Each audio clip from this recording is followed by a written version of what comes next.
Why was she invisible?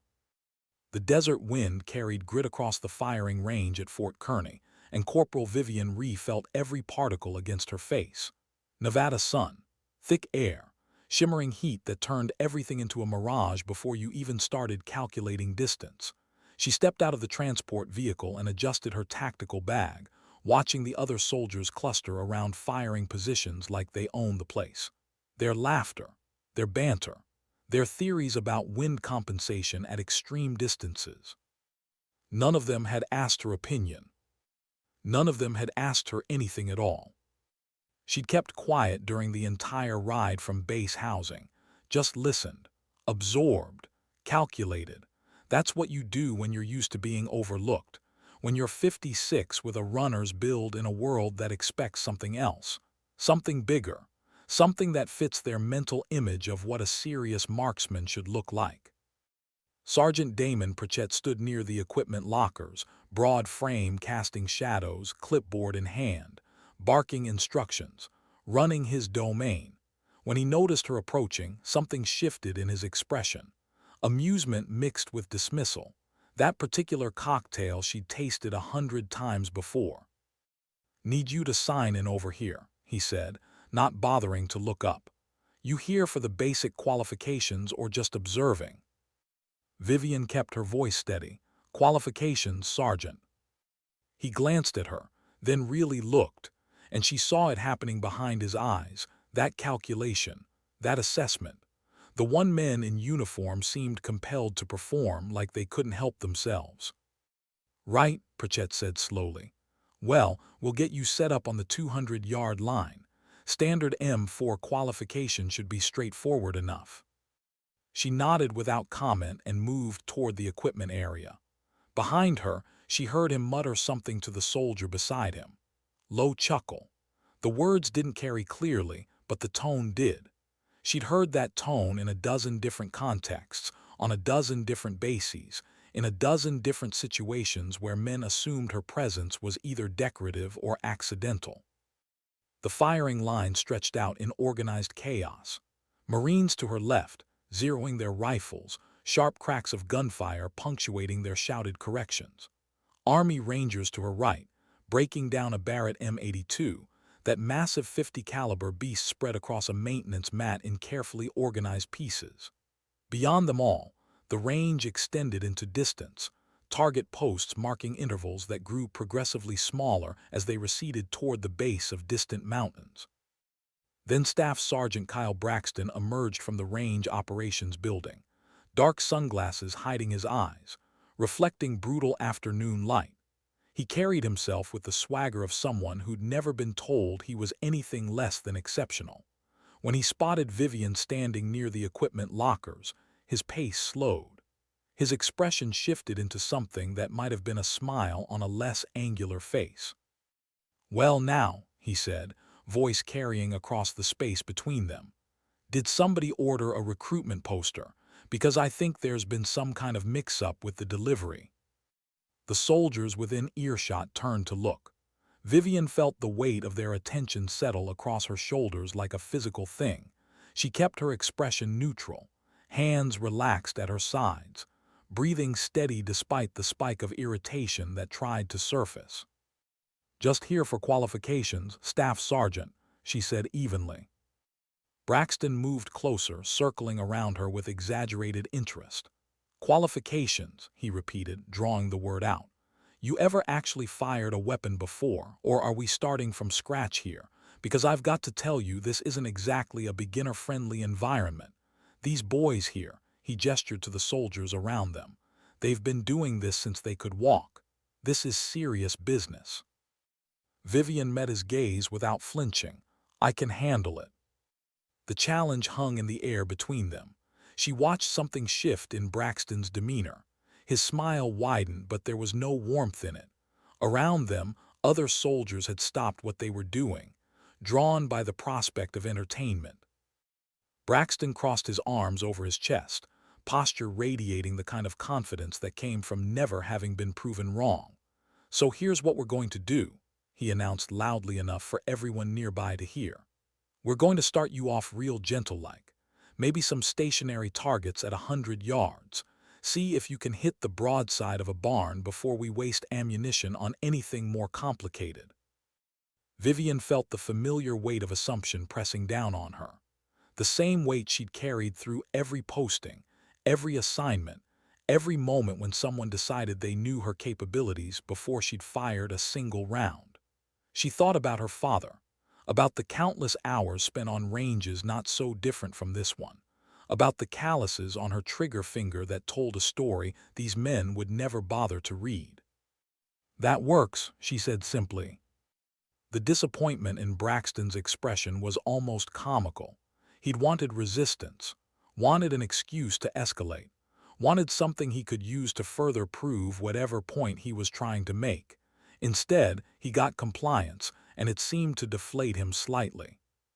Pritchett returned with a standard-issue M4 rifle and handed it to Vivian with the kind of exaggerated care someone might use when giving a loaded weapon to a child. "You know how to do a safety check, right?" he asked, his tone suggesting he already knew the answer would be no. Vivian took the rifle. Her hands moved with practiced efficiency, dropped the magazine, checked the chamber, inspected the bore, verified the safety mechanism, conducted a function check in less than 15 seconds. When she looked up, Pritchett's expression had shifted from condescension to mild surprise. "Okay then," he muttered. "Range is hot. You're clear to move to the firing line." She walked to the designated position, aware of the eyes tracking her movement. The other soldiers had abandoned any pretense of continuing their own activities.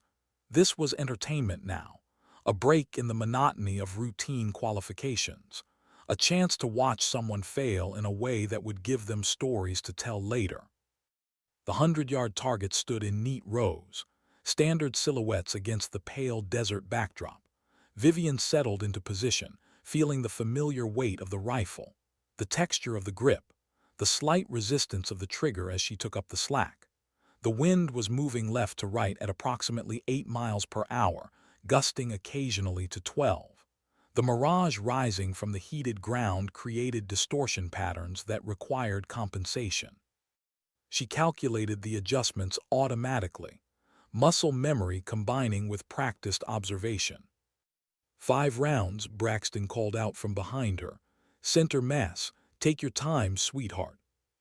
The condescension in his voice was so thick it was almost tangible, but Vivian pushed it away, focusing instead on her breathing, on the rhythm that her father had taught her decades ago in the woods behind their Virginia home.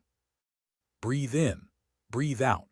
Find that natural pause between respirations where the body settles into stillness. She fired 5 times in quick succession, the reports echoing across the range in a tight cluster of sound. When the ceasefire was called and the targets were examined, all 5 rounds had struck within a 6-inch group, dead center on the silhouette. Pritchett walked back from the target line with a different expression on his face. Not quite respect, not yet, but something closer to recalibration. "Not bad," he said, and those 2 words cost him something. But there was something they didn't know yet, something she hadn't told them, and what came next would change everything. "What happens when you stop hiding?"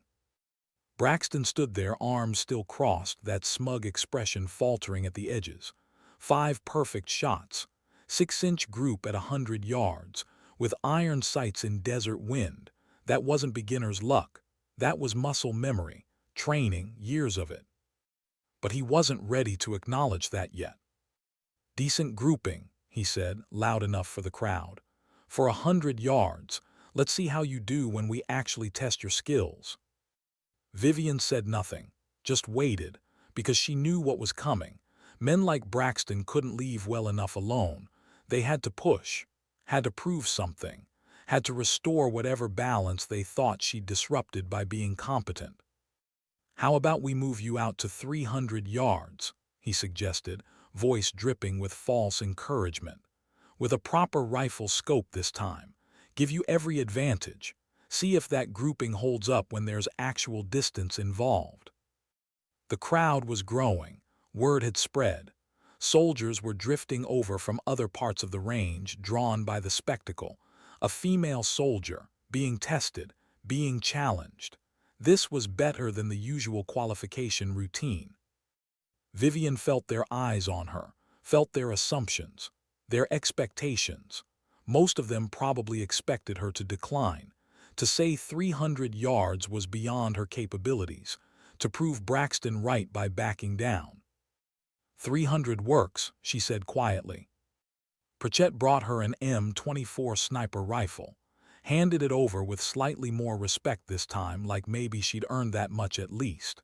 She performed another safety check, tested the scope's clarity, felt the weight distribution. Different from the M4, heavier, more stable, built for precision at distance. The 300-yard targets looked small through the scope. Wind was picking up slightly, gusting to 15 miles per hour now.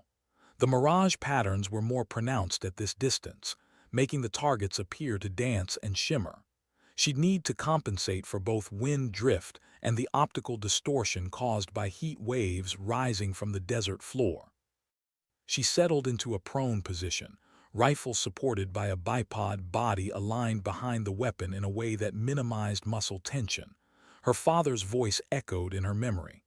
Precision shooting isn't about strength. It's about stillness, about becoming part of the rifle, about letting physics do the work while you simply guide it.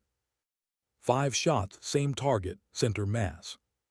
She controlled her breathing, found that pause, that moment of absolute stillness between heartbeats where the body settles into perfect calm. First shot, the rifle kicked gently against her shoulder. Through the scope, she saw the round strike just left of center. Good hit, but she'd overcorrected for wind slightly. She adjusted, half a minute of angle to the right. Second shot, center mass, perfect. Third shot, center mass. Fourth shot, center mass. Fifth shot, center mass. When they examined the target, 4 rounds had struck within a 3-inch group, dead center. The first shot sat 2 inches to the left, still well within the scoring zone. The crowd had gone quiet, not the hostile silence from before, something different, something closer to attention. Pritchett looked at the target for a long moment before speaking. 4-inch group at 300 yards, he said, voice carrying across the range. In variable wind conditions, that's exceptional shooting for anyone, regardless of experience level. Braxton's jaw was tight. She could see him processing, recalculating. He'd expected her to fail, expected to prove his point. Instead, she just demonstrated proficiency that exceeded most of the soldiers on the range that day. But he still wasn't done. Lucky wind conditions, he said, though the conviction in his voice had weakened. The gusts weren't that bad. Let's see how you handle something with real distance, real challenge. A voice cut through the tension. Lieutenant Sarah Vance, the range officer, stepping forward from where she'd been observing. Staff Sergeant Braxton, she said calmly, I think Corporal Ree has more than demonstrated her qualifications.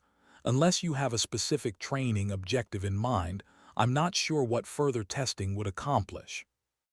Braxton turned to face her, and Vivian saw something flash across his expression. Pride warring with common sense. Authority challenged in front of subordinates. With respect, ma'am, he said carefully, we have some of the Army's best long-range shooters here today. Rangers. Special Forces. If Corporal Ree is as skilled as she appears to be, this could be a valuable learning opportunity for everyone. We rarely get to see precision shooting demonstrated at this level. Lieutenant Vance studied him for a moment, clearly reading between the lines. Then she looked at Vivian. Corporal Ree, do you wish to continue this demonstration? And here was the choice, the moment. She could decline, could say she'd proven enough, could walk away with her dignity intact and her capabilities acknowledged. But something in her father's training whispered otherwise. Never back down from a legitimate challenge, he'd told her once. But know the difference between proving yourself and playing someone else's game. Was this a legitimate challenge? Or was Braxton just trying to save face? She looked at the crowd, saw genuine curiosity in some faces, skepticism in others, saw Master Sergeant Cho standing near the back, her father's old friend, watching with an expression she couldn't quite read. "I'll continue," she said. What she didn't know yet was that the real test hadn't even begun. How far can silence take you? They moved her to the 1,000-yard line. 1,000 yards, over half a mile. The kind of distance where atmospheric conditions mattered as much as marksmanship, where temperature gradients could bend a bullet's path, where even the rotation of the Earth became a factor in calculations, where most soldiers couldn't even see the target without magnification, let alone hit it consistently. The crowd had tripled in size. Soldiers were calling in favors, pulling friends from other parts of the base. Something was happening on Range 7, and nobody wanted to miss it. Vivian felt the weight of all those eyes, all those expectations, all those hopes that she'd fail and prove that the world still made sense, that exceptional shooting belonged to exceptional-looking people, and she didn't fit that mold. Chief Warrant Officer Elena Vasquez approached with a different rifle, not the M24 this time, something heavier, more serious. The Barrett M82, 50 caliber, semi-automatic, the kind of rifle that could disable vehicles at extreme range, that could defeat light armor, that weighed 30 pounds unloaded and kicked like an angry mule. "You familiar with the Barrett?" Vasquez asked, no condescension in her voice, just professional assessment. "Yes, ma'am," Vivian replied. "Good, because this is where we separate recreational shooters from precision marksmen. At 1,000 yards, every variable matters. Wind, temperature, humidity, barometric pressure, even the Coriolis effect from Earth's rotation. You'll need to account for all of it." Vivian nodded, accepting the rifle. She performed her safety check, familiarized herself with the weapon's balance, felt the heft of it. This was her father's domain, long-range precision, the art of making the impossible shot. The target was barely visible, even through the high-powered scope. A steel plate, 4 feet square, sitting on a stand at the far end of the range. Behind it, mountains rose in the distance, their peaks sharp against the desert sky. She settled into position, bipod extended, rifle stable, body aligned. But before she could begin her breathing routine, Braxton's voice cut through the preparation. "Just so everyone's clear," he announced, playing to the crowd, "a hit at this distance would be exceptional. 2 hits would be extraordinary. Most professional snipers would be satisfied with 1 good shot out of 3 at 1,000 yards in these conditions." He was setting the bar, establishing expectations, making sure that when she failed, because in his mind she would fail, everyone would understand that failure was normal, expected, acceptable. Vivian tuned him out, focused on the scope, on the target, on the wind flags positioned at intervals along the range. They showed variable conditions, wind gusting between 12 and 18 miles per hour from the west, with occasional stronger gusts that made the flags snap and dance. She watched the mirage patterns, the way heat created visible distortion in the air, the way that distortion shifted and changed with wind speed. She calculated elevation, wind drift, the slight cant of the rifle, the ammunition's ballistic coefficient. All of it happened in seconds, instinct built from thousands of repetitions, muscle memory that didn't need conscious thought. She found her breathing rhythm, in-out that pause.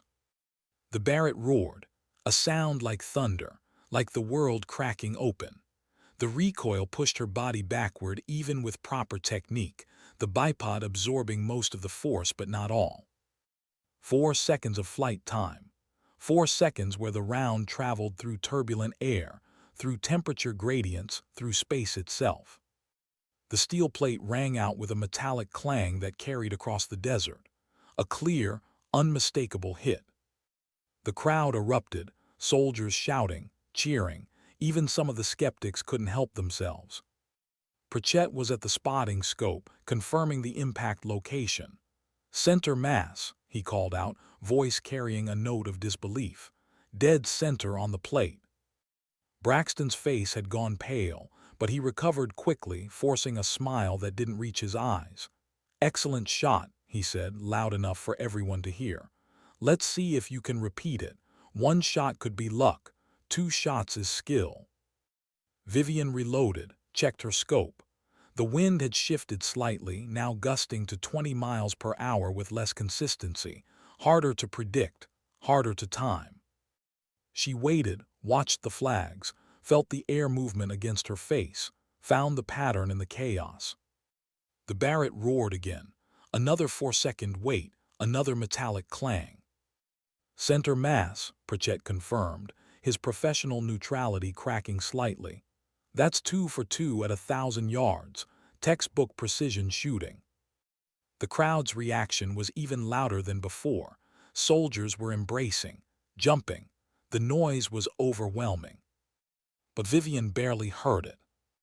Because Master Sergeant Cho was walking toward her, and there was something in his expression that made her stomach tighten. He'd known her father, had served with him for years, and the look on his face wasn't celebration. It was recognition. He leaned down close, voice low enough that only she could hear over the crowd noise. "Your father taught you well," he said quietly. "But you know what comes next, don't you? They're not going to let you stop here, not after what you just showed them." She did know. She'd known from the moment Braxton had challenged her. This wasn't about qualification anymore. This was about pushing limits, about seeing how far skill could stretch, about testing boundaries that most soldiers never even approached. "How far?" she asked, equally quiet. Cho smiled, but there was something sad in it. "As far as you're willing to go," he said. "But remember, sometimes proving yourself means knowing when to stop." She understood what he wasn't saying. Her father had been the same way, always pushing, always testing, always seeking that next impossible shot, until the day it had cost him everything.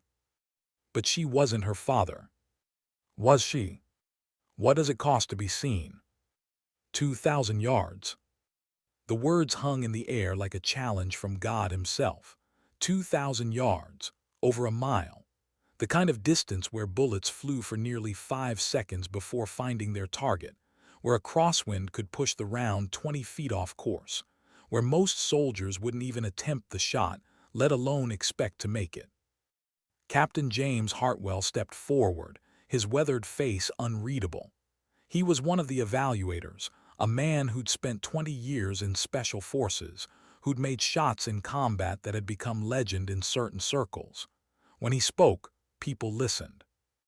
"Corporal Ree," he said, voice measured and professional, "what you've demonstrated at 1,000 yards is genuinely exceptional. You've more than proven your capabilities. Nobody here would question extending you to the advanced marksmanship program based on what we've already witnessed." He paused, letting that acknowledgement settle. "However," he continued, "Staff Sergeant Braxton has requested permission to extend this evaluation to 2,000 yards. I want to be clear that this is entirely voluntary. This distance exceeds standard qualification requirements. It's also worth noting that successful hits at this range require not just skill but favorable conditions. Even the world's best snipers would consider a hit at 2,000 yards in desert wind conditions a significant achievement." Vivian looked at the distant target, or where she knew the target was anyway. At 2,000 yards, even with high-powered optics, the steel plate would be barely distinguishable from its surroundings. A tiny square of metal against mountains and sky. She felt anxiety creeping in. Not fear exactly, but awareness.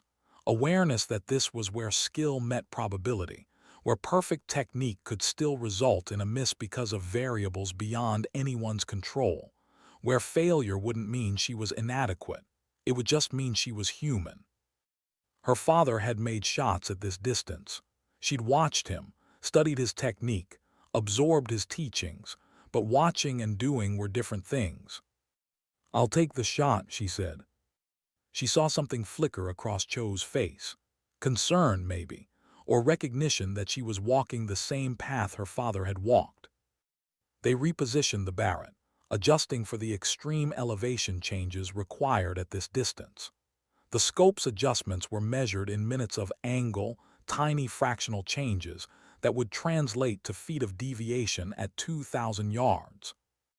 Vivian studied the conditions. Wind was gusting between 15 and 25 miles per hour now, with occasional stronger gusts that made calculation nearly impossible. The mirage patterns were severe, making the distant target shimmer and dance like something from a dream. Temperature was dropping slightly as afternoon gave way to evening. That meant air density was changing. Humidity was a factor. Even the slight rotation of the Earth would pull the bullet's trajectory during its flight time. She ran the calculations in her head, started with the basics. The round would drop approximately 650 inches from the point of aim due to gravity. Wind at an average of 20 miles per hour would drift the bullet roughly 15 feet to the right. The Coriolis effect would add another 6 inches of deviation. But those were just starting points, averages. The real challenge was reading the wind's behavior, understanding which gust patterns were consistent enough to shoot through, knowing when to wait and when to press the trigger. She settled behind the rifle, found her position, controlled her breathing. But something felt off, wrong. The wind was too chaotic, the gusts too unpredictable. She'd be shooting blind, hopping probability favored her. She lifted her head from the scope. "I need a minute," she said quietly. Braxton's voice cut through immediately. "Second thoughts. It's okay to admit when something's beyond your capabilities. Nobody would think less of you." The lie was transparent. Everyone would think less of her. That's how this worked. You either succeeded or you proved the doubters right. But Vivian ignored him. She stood up, walked 20 yards to the left, felt the wind against her face from a different angle, watched the flags, studied the mirage patterns with her naked eye instead of through the scope. And there it was, the pattern she'd been missing. The wind gusts weren't random. They were cycling. Strong gust, medium, light, strong, approximately every 30 seconds. If she could time her shot during the light phase, if she could find that window of relative calm, the probability shifted dramatically. She returned to the rifle, settled back into position. "Range is hot," Lieutenant Vance announced. Vivian watched, waited, let the cycle play out, strong gust, medium, light. There. The Barrett roared. 5 seconds of flight time. 5 seconds where physics and mathematics and probability all converged on a single point of impact. The steel plate rang out across the desert. The crowd's reaction was deafening. Soldiers were screaming, jumping, embracing each other like their team had just won a championship. "Center mass," Pritchett confirmed, his voice shaking slightly. "I can't believe it. Center mass at 2,000 yards, that's a world-class shot." Vivian felt something loosen in her chest. Relief, validation, pride, but also something darker because she could see it in their faces now. She wasn't just a competent soldier anymore. She was something else, something that would follow her, define her, change everything about how people saw her. Is that what she wanted?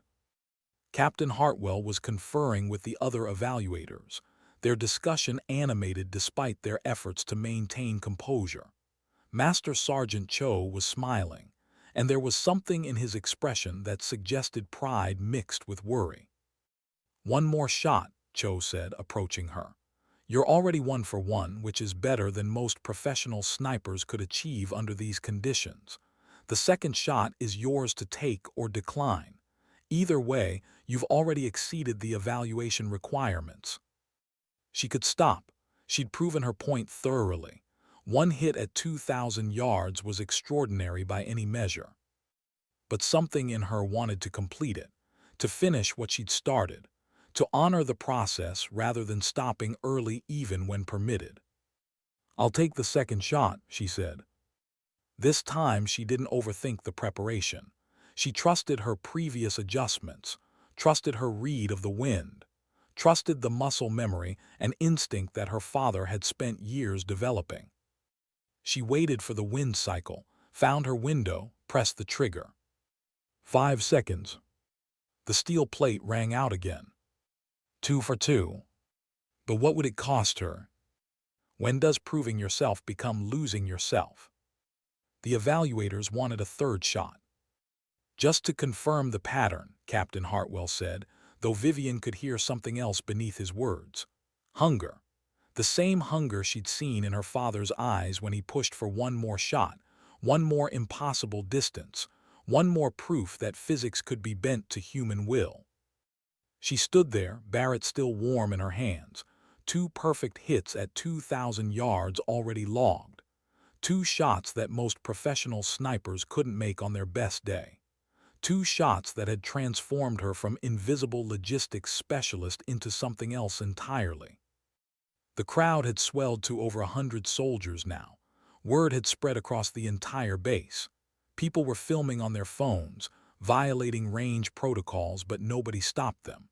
This was history happening, the kind of story people would tell for decades. The female soldier who showed up to basic qualifications and ended up making impossible shots that humbled everyone watching. Vivian felt the weight of it all, the attention, the expectations, the way their perception of her had shifted so completely in less than an hour. She'd wanted to be seen, to be acknowledged, but this was different. This was being turned into something larger than herself. A symbol, a story, a legend. Is that what her father had felt, before the end? Master Sergeant Cho stood nearby, watching her with that same expression. Recognition, understanding. He'd been there when her father had pushed too far, when the need to prove himself had overridden common sense, when skill had met probability and probability had won. You don't have to take this shot, Cho said quietly, stepping closer. You've already accomplished something remarkable, 2 hits at this distance. That's enough, more than enough. But Braxton was there too, voice carrying across the range. Of course, if Corporal Ree feels she's reached her limit, nobody would fault her for declining. 2 out of 2 is impressive, but 3 out of 3, that would be something truly special. The manipulation was transparent, the challenge disguised as understanding, the trap set with ego as bait. Vivian looked at the distant target, looked at the evaluators, looked at the crowd of soldiers who'd stopped their own training to witness this moment. She thought about her father, about the countless hours he'd spent teaching her, about the last conversation they'd had before his deployment when he'd told her that the hardest part of being exceptional wasn't the skill. It was knowing when to stop. Sometimes, he'd said, the most important shot is the one you don't take. The wind had picked up. Gusts were hitting 30 miles per hour now, with less consistency than before. The afternoon was giving way to evening, and temperature changes were creating unpredictable air currents. Conditions were deteriorating. A smart shooter would recognize that, would understand that pushing forward under these circumstances was more about ego than capability, would know that 2 perfect hits were better than 2 hits and a miss that would undermine everything she'd accomplished. But there was another voice in her head, the one that sounded like her father but might have been her own, the one that whispered about unfinished business, about completing what she'd started, about proving not just to them but to herself that she belonged in this space. She checked the Barrett, made minute adjustments to the scope, dialing in corrections based on the changing conditions. The crowd had gone quiet, sensing something happening, some internal decision being made that would define everything that came next. "I'll take the third shot," she said. Cho's expression didn't change, but she saw disappointment flash across his eyes, not in her skill, in her choice. Lieutenant Vance stepped forward. "Corporal Ree, I want to note officially that conditions have deteriorated significantly since your previous shots. Wind is now variable between 20 and 30 miles per hour with gusts potentially exceeding that. Temperature is dropping. Humidity is increasing. These factors make this shot significantly more challenging than the previous two. If you miss, it won't reflect negatively on your evaluation. Do you understand? I understand, ma'am. And you still wish to proceed? Vivian looked at her, really looked at her, and saw something unexpected, not challenge, not manipulation, but genuine concern. A woman who'd likely faced similar moments in her own career, who'd stood at crossroads where proving herself meant risking herself. Yes, ma'am. Vance nodded slowly. Range is hot. Vivian settled behind the rifle for the third time, but now everything felt different. The weight of expectation was crushing. The pressure to maintain perfection. The knowledge that a miss would diminish everything she'd accomplished, even though logically she knew that was insane. She controlled her breathing, found her rhythm, but her heart rate was elevated.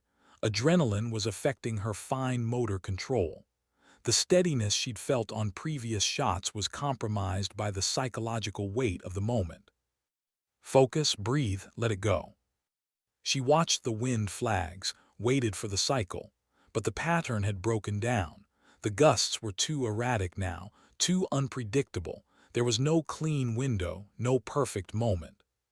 She could wait, could take her time, but how long? Minutes, hours, until conditions improved or until she admitted that the shot wasn't viable. 30 seconds passed, a minute. The crowd grew restless behind her, though they tried to stay quiet. Then she saw it, not a perfect window, but a moment of relative consistency. Wind steady at 22 miles per hour, not ideal, but manageable. She made her final adjustments, compensated for the stronger wind, aimed higher, farther right, trusted mathematics and muscle memory. The Barrett roared. 5 seconds. In those 5 seconds, Vivian thought about her father, about all the impossible shots he'd made, about the ones he'd missed, about the final mission where perfect technique hadn't been enough to overcome probability. The steel plate rang out. 3 for 3. The crowd exploded. Soldiers were screaming, jumping, embracing. The noise was overwhelming, deafening, a wave of celebration that rolled across the range like a physical force. But Vivian felt hollow. She'd made the shot, proved she could do it, demonstrated mastery that exceeded almost anyone's expectations. 3 perfect hits at over a mile, under deteriorating conditions, with 100 witnesses. So why did she feel like she'd lost something? Chief Warrant Officer Vasquez approached, hand extended. Corporal Ree, she said formally, I'm recommending you for immediate transfer to the Advanced Marksmanship Program. What you demonstrated today isn't just competence. It's mastery. The Army needs shooters of your caliber in roles where that skill can be properly utilized. The words should have felt like victory, like validation, like everything she'd worked for. Instead, they felt like a door closing, like being seen meant losing the choice to be invisible, like stepping into her father's shadow instead of finding her own light. What remains when the noise fades? The crowd was dispersing, soldiers returning to their duties with stories they'd tell for years. The range was clearing, the extraordinary moment giving way to ordinary routine, but something had changed fundamentally.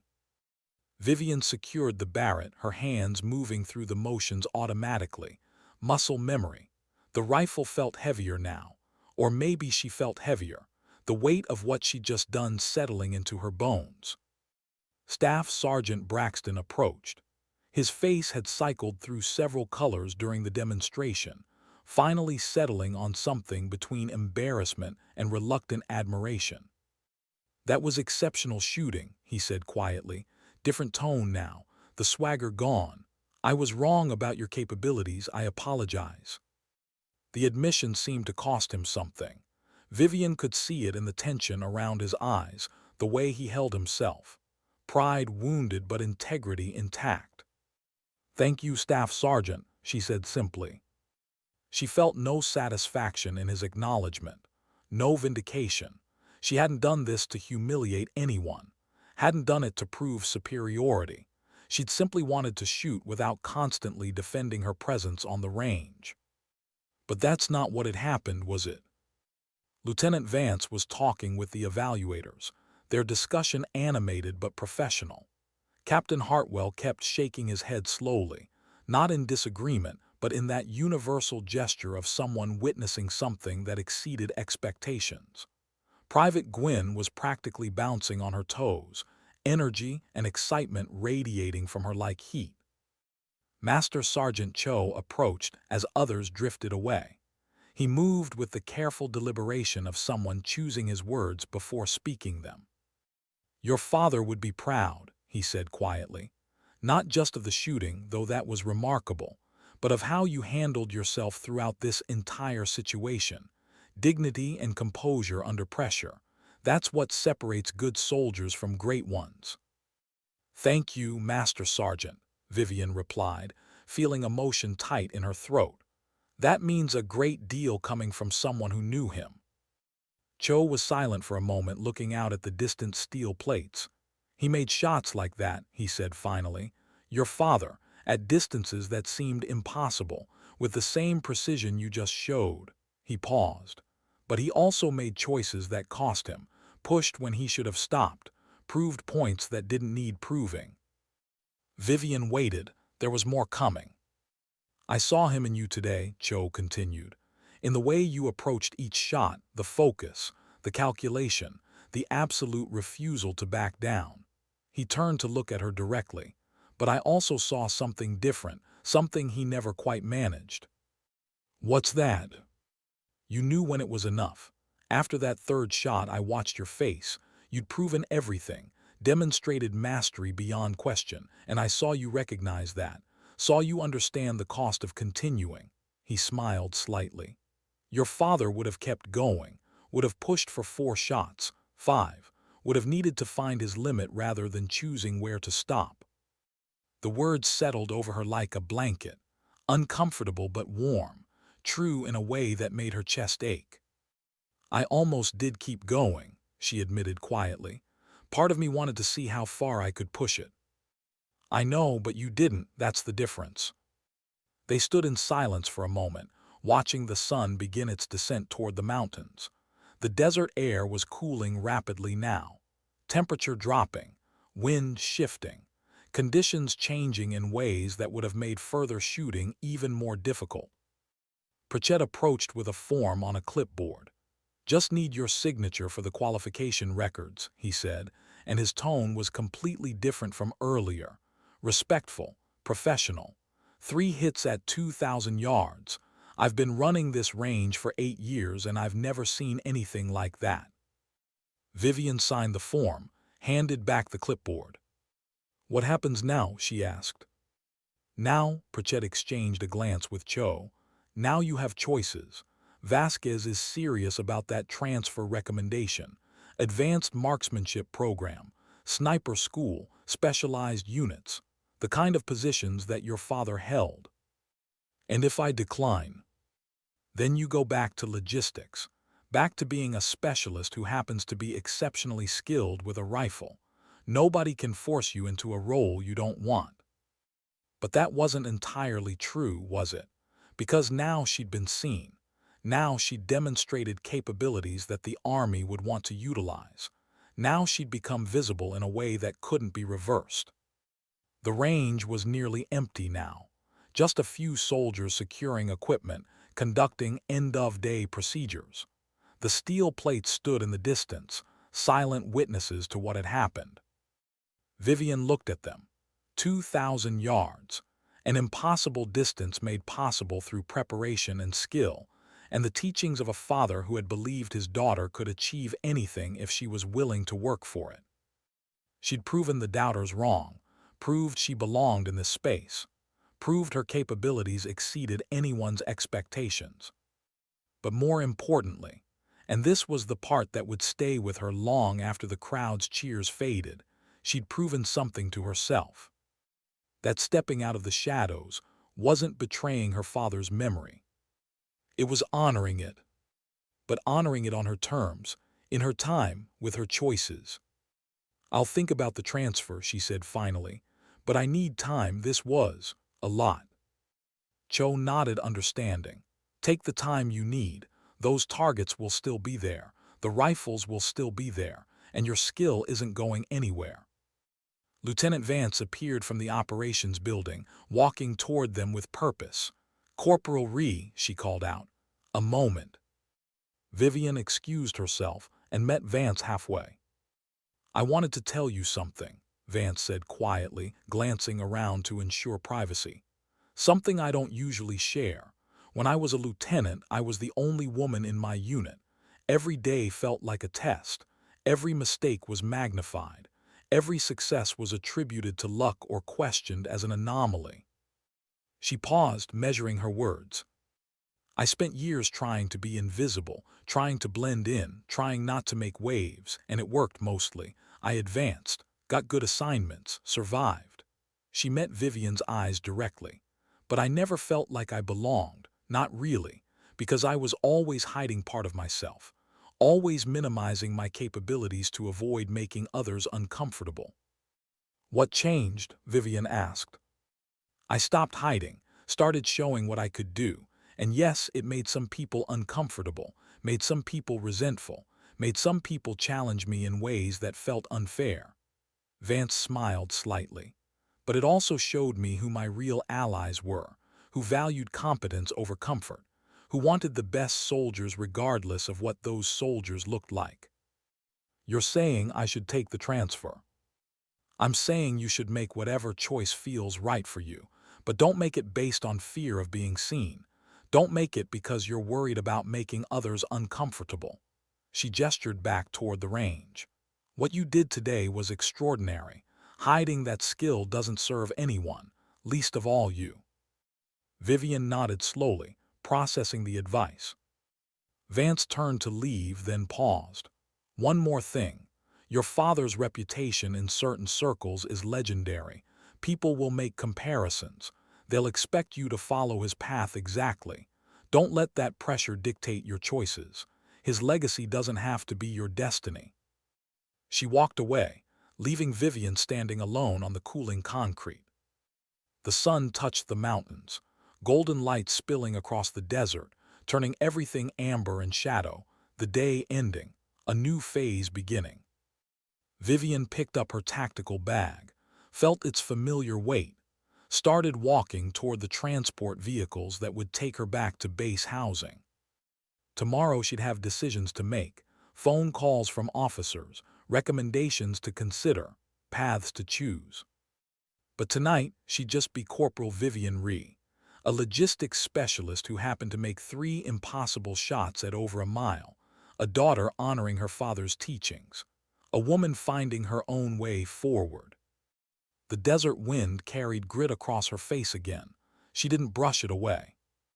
Sometimes dignity doesn't speak. It simply acts.